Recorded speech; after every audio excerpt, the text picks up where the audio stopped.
Hello, everybody. I'm an enrollment navigator with CHAP. So I'm a certified navigator. And so I do enrollments, education, and outreach. And so some of the best practices we have is to just greet people with a smile. And what I say is you might not be a really smiley person, but with a pleasant face. You know, you want to be genuine. You don't want to give anybody a fake smile, okay? Using everyday language. You want to make sure, you want to talk with people as though you're having a conversation in your living room. Just kind of laid-back conversation, with respect, but a laid-back conversation. Some of the terms we use, they don't know what you're talking about. If you say federally qualified health centers, or we have certified navigators over there that can help you, you know, you might just have to say, we have someone over there that can help you. If you say navigator, they may or may not know what that is. And then you want to avoid engaging in political or strong opinionated discussions. And I'm going to go through this list and then explain it a little more. And then you want to listen, don't linger. And then validate what someone says. And if you can't answer their questions, get a navigator. So greet people with a smile, I already said. You want to just be pleasant, be yourself. Next one. And I already talked with you about using everyday language. Avoid engaging in political or strong opinionated discussions. So we all have our opinions, and sometimes you can get drawn in to somebody who's saying something that you agree with them or you don't agree with them. You just want to avoid that. And what I say is, and move to the next slide. I think it's, yeah, listen, don't linger. So take a few minutes and listen to what they have to say. Just don't walk away from them, but don't linger. And so a classic statement that I do is I say, thank you for sharing. But I've got to get to these other people here. I have other people I need to talk to. But if you have any questions, just let me know, and I'll make sure your questions get answered. Something like that, you know, with enthusiasm. Because sometimes it can be very easy if they're really talking about something you feel really strongly about, and you either get into a debate or you're standing there agreeing with them, but you're just talking. You don't want to do that. So that's the listen, don't linger part. And then validate what someone says. It doesn't matter if you agree with them or not, just validate it. Again, one that I will use is just say, well, thank you for sharing, I have to move on. Or, wow, it sounds like, you know, sometimes they'll be sharing with you, they're having a really hard time, and I say, well, it sounds like you're really having a hard time, thanks for sharing, I have to move on. If you can't answer their questions, get a navigator. You are not expected to be an expert.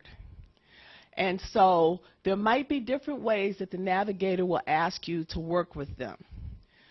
If we're doing enrollments and we're real busy with that, we may not be able to stop in the moment and answer the question. And we may ask you to just get their name and number and ask them, you know, and tell them that we will call them. We'll get to them as soon as possible. If we can answer the question in the moment, we'll let you know that, because we like to answer people's questions in the moment. Also, we have events where, as Sarah was saying, we have other resource people in the room. And they may be available to answer those questions as well. But what we'll do as navigators is make sure you understand who's in the room and who you can go to for what. And then know this, that most people want to hear what you have to say, and they appreciate your efforts. We rarely run into people that are just like brush you off or something like that. They want to hear what you have to say. So be relaxed, show your enthusiasm, and just be yourself. Don't worry about trying to be something else. Just be yourself. Any questions about that part? And have fun. Because, you know, I want to say this. You know, sometimes I have an event to go to, and we've been working several days in a row, evenings and mornings, and I'll get up and go, oh, gosh, I just don't feel like going to that event. But when I get there and I start working with people and talking with people and doing the work that we do, it energizes me. And when I walk out of the room, I'm full of energy. So really look at it as it's important work, it's meaningful work, it's serious work, and you can have fun with it.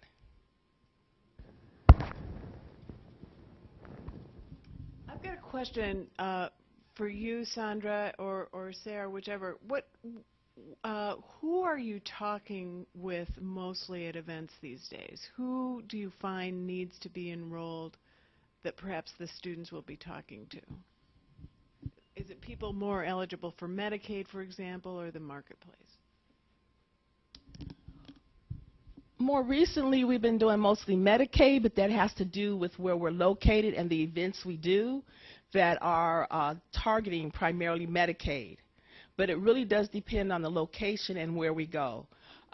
We did one location last year, and we had a variety of people. It was one of these large mega churches. And we had a variety of people with a variety of family situations. So we were doing both Medicaid and what we call the ACA application. Yeah. So Medicaid has been the largest number we've done, but it depends also the location. And I think right now, since we've just kicked off round 2 of open enrollment, I think we'll start to see more events that are targeted to reaching those consumers that maybe traditionally have been a little bit harder to reach or knew that the marketplace wasn't open for them. And so they can now come out to some of these different types of events or meet with a navigator one-on-one and know that they can get assistance and start the enrollment process right now until February 15th. Any other questions? Great. Thank you, Sondra.